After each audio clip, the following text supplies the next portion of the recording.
There's a stretch of road in Fremont County, Wyoming, that the locals don't drive after dark.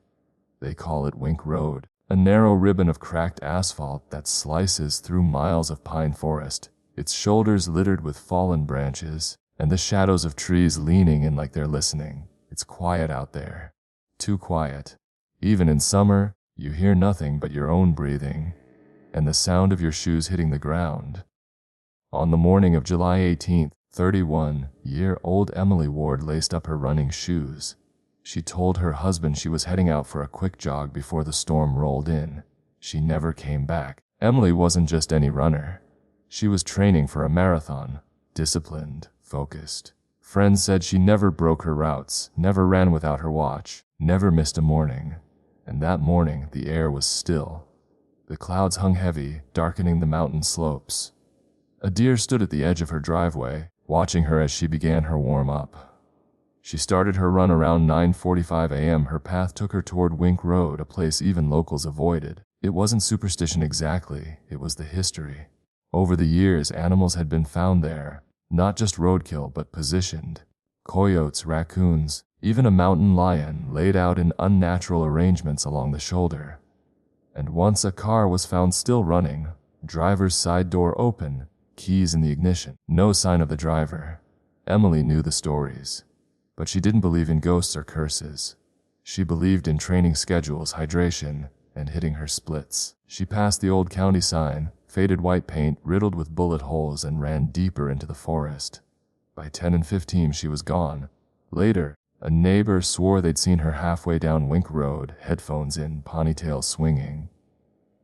Nothing unusual, except for the figure that seemed to be running behind her, not close enough to be a friend, not far enough to be random.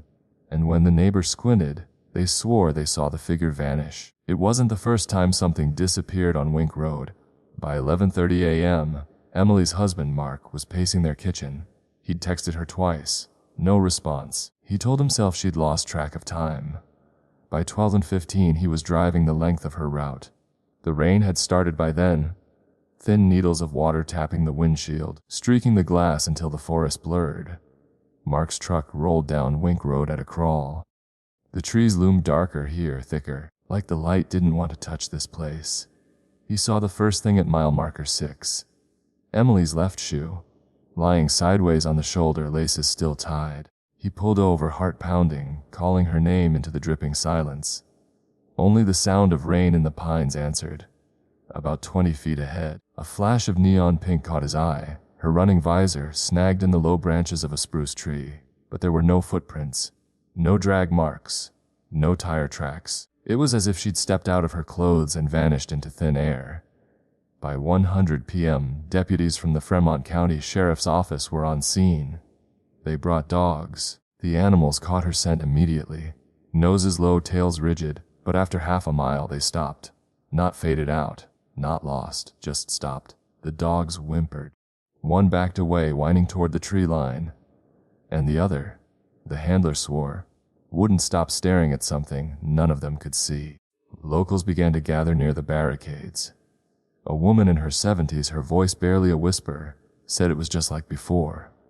When the deputy asked what she meant, she shook her head. You won't find her. You never find them. Mark refused to leave. The deputies swept the roadside, the drainage ditches, even the tree canopy. But Emily's trail ended at that half-mile mark. No blood, no signs of a struggle, just that shoe and that visor.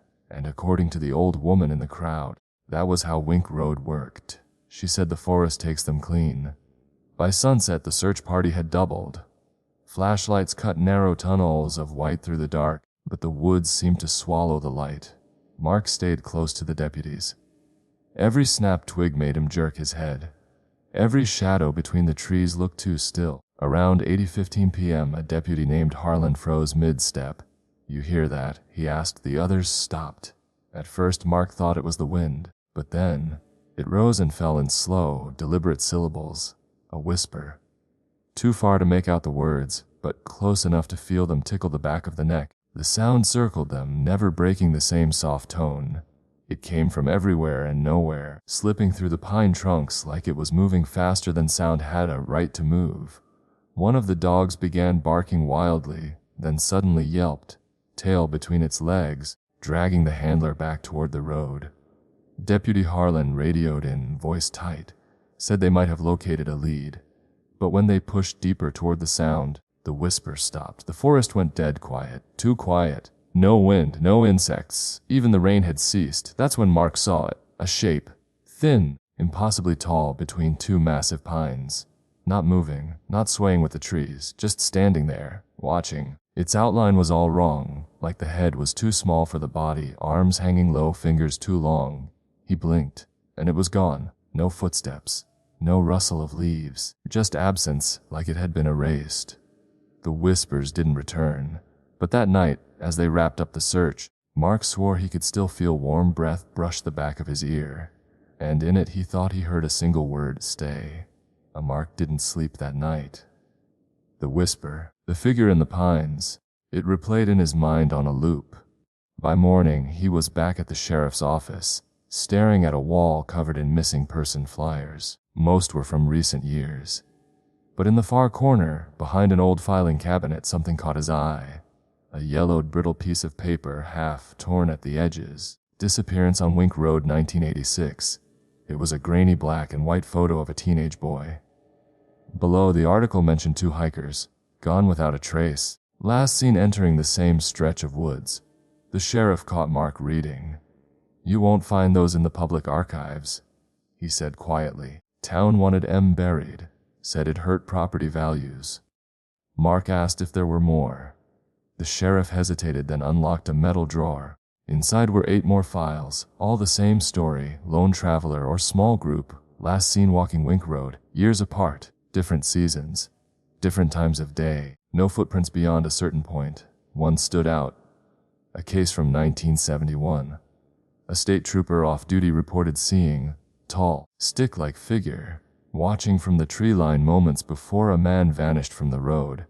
When backup arrived, the trooper was found unconscious, lying in the same spot the missing man had last been seen. Mark felt his stomach tighten. This wasn't just his missing brother anymore. This was a pattern, one that stretched back decades, maybe longer. The sheriff finally spoke. "Some folks around here call it the Pine Watcher. Said it don't just take people, it keeps them." Mark left the station with the files under his arm, feeling the weight of every missing face. The truth was clear. If Jake was still out there, he wasn't alone.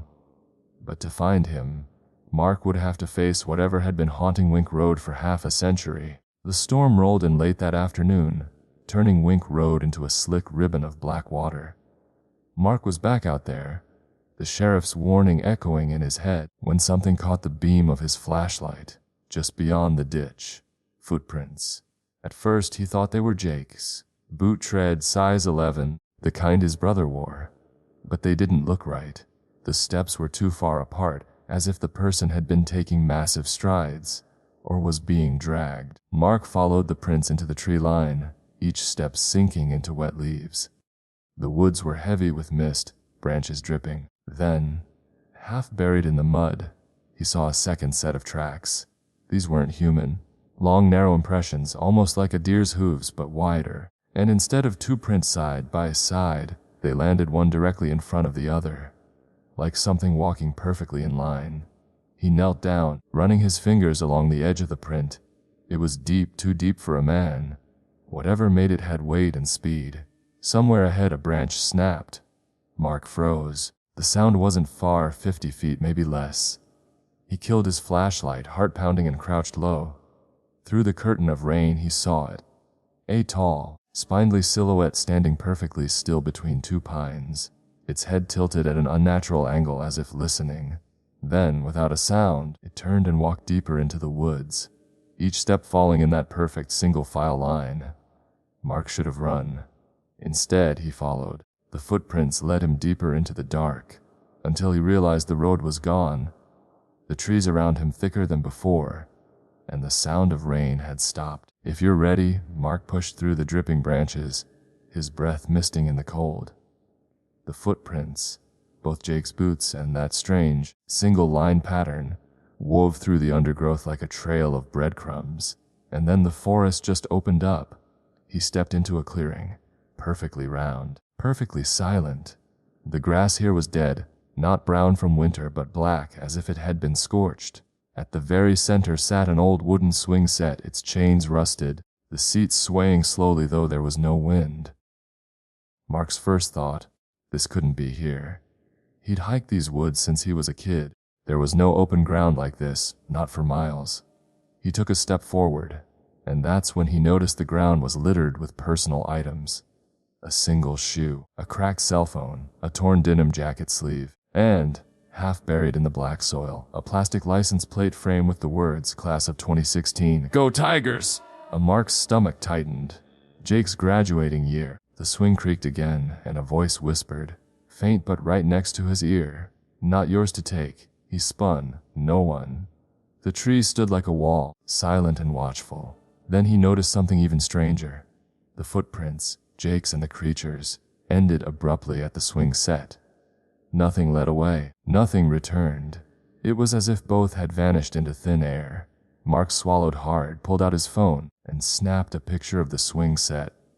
But the image that appeared on his screen wasn't the same. In the photo, the swings weren't empty. A boy, his face pale and eyes black, sat on the left seat, staring straight into the camera. If you're ready, Mark's hands shook as he stared at the photo. The boy's black eyes burned into him from the tiny screen like two holes in reality. He lowered the phone, looked back at the swing set empty. Mark whispered to himself, no, you're just tired. It's nothing. But his instincts screamed otherwise. He took a cautious step toward the swing. The moment his boot touched the blackened grass, the temperature plummeted. His breath now poured out in thick white clouds. The swing moved again. This time it didn't stop. It swayed higher and higher, as though someone invisible was pumping their legs harder and harder. Mark's heart pounded. He was about to back away when a voice, clear as if spoken by a living child, rang out from the empty seat. You're looking for Jake. Mark froze. How do you know that? No answer, just the swing's rhythmic creak. Then a figure faded into view. The boy from the photo, skin pale as milk, clothes damp and muddy, neck bent at a strange, unnatural angle, and those eyes, solid black, reflecting nothing. The boy grinned. Though it wasn't the smile of a child, it was sharp, hungry. He came here, just like you. He heard the calling. Mark's voice cracked. Where is he? The boy tilted his head further, as if his bones no longer cared about their purpose. He's under, but the ground is, not where you think it is. The boy slid off the swing. The blackened grass didn't crunch under his feet. Instead, each step made a wet, sucking sound, as if the soil beneath him was alive. Mark backed away toward the tree line, but the boy's voice followed, even though his lips no longer moved. If you leave now, the road will never end. It will just keep folding you back here. Mark turned and saw it. The forest path he'd come through was gone. In its place was Wink Road again, stretching into the distance, and faintly, far down the pavement, a figure was walking away. It was Jake. If you're ready, Mark didn't think. He bolted down Wink Road after the figure. Jake! Jake! Stop! The boy head didn't turn, but his steps didn't match the distance. Every time Mark gained ground, the figure seemed smaller, further away, like the road was stretching under his feet. The air grew heavier. Mark's breathing turned ragged. Each exhale was like steam in winter. But he knew it wasn't cold, it was wrong. The streetlights along the road began flickering, but not in sync. They pulsed like a heartbeat, each one slower than the last, casting long shadows that reached across the asphalt. Shadows that didn't belong to him. Mark slowed for a second. The shadows were moving toward the middle of the road, merging, gathering, until they took shape. It was a gate. Not metal, not wood. A towering archway of pure black, its edges rippling like heat haze. Through it he saw Jake, closer now, standing perfectly still, watching him. Mark sprinted. The sound of his boots striking the pavement grew muffled, as though the air itself was swallowing the noise. Each step made the road tilt under him, like walking on a slowly shifting conveyor belt. When he reached the gate, the air hit him like a pressure wave. His ears popped, his vision warped at the edges. Jake finally spoke, his voice distant like it came from under deep water. You can't follow me here? Mark stepped forward. I'm not leaving without you. Jake's eyes, dark, endless, glimmered with something that wasn't relief. It was closer to pity. Then you'll never leave at all. The moment Mark crossed the threshold, time died. The wind stopped. His heartbeat slowed. Every streetlight went out at once, leaving only the endless black road stretching ahead. Somewhere far behind him, a swing creaked. If you want, Mark stood frozen in the blackness. No Jake, no streetlights, no sound except a faint whisper. At first, it was like wind in the trees. Then the words took shape. You're walking where others never returned. Mark's skin crawled. The whisper didn't come from ahead or behind. It came from inside his ears, like it was being poured directly into his skull. He spun in place, trying to find the source, but the road stretched endlessly in both directions, pale gray lines glowing faintly against the dark. Another whisper, this time closer. They stepped into the dark for someone they loved. A sudden gust of air brushed his neck, as though something had leaned in to speak from behind him, and became the road. Mark turned sharply. For a split second, he saw faces. Dozens, pale blurred, emerging from the asphalt beneath his feet, their mouths moving soundlessly. When he blinked, they were gone, but their whispering grew louder. The air thickened, and Mark realized something. The white line in the center of the road was moving. Not like a painted stripe, but like a river of light, flowing forward, guiding him deeper. He tried stepping off it. His foot met nothing. Just an endless drop into black. The whispers overlapped now, hundreds of voices speaking at once. Some begged him to turn back. Some urged him forward, and some were laughing. Mark forced himself to keep walking because he knew Jake was ahead. He had to be. But with every step, the voices started using his name. Mark, come closer. Mark, you're almost one of us. Mark, the road is hungry. Up ahead, a shape appeared in the dark, not Jake. Something taller. Its arms were too long, dragging along the glowing line, smearing it like wet paint. As it lifted its head, Mark realized the whispers had stopped. Now, the road was listening. The figure ahead straightened, its head tilted in an unnatural, jerking motion, as though it were studying him. The glow from the road reflected off its face, only it didn't have one. Where features should have been, there was just smooth, pale skin like unmarked wax. Mark's breath caught in his throat. Every instinct screamed to run, but he couldn't move. The road held his feet in place, its faint light pulsing beneath him like a living thing.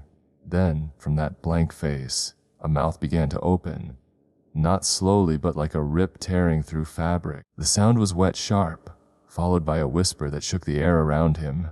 One more for the mile. It stepped forward, and Mark saw what its long hands were carrying. Jake's backpack.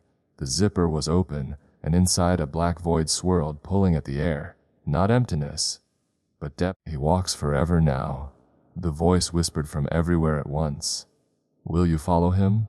The road trembled.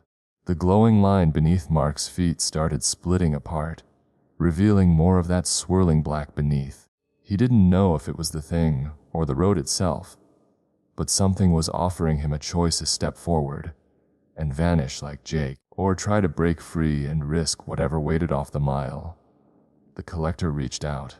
Its hand was impossibly cold, its fingers stretching toward his chest. Mark's vision blurred, and in that split second, he thought he heard Jake's voice.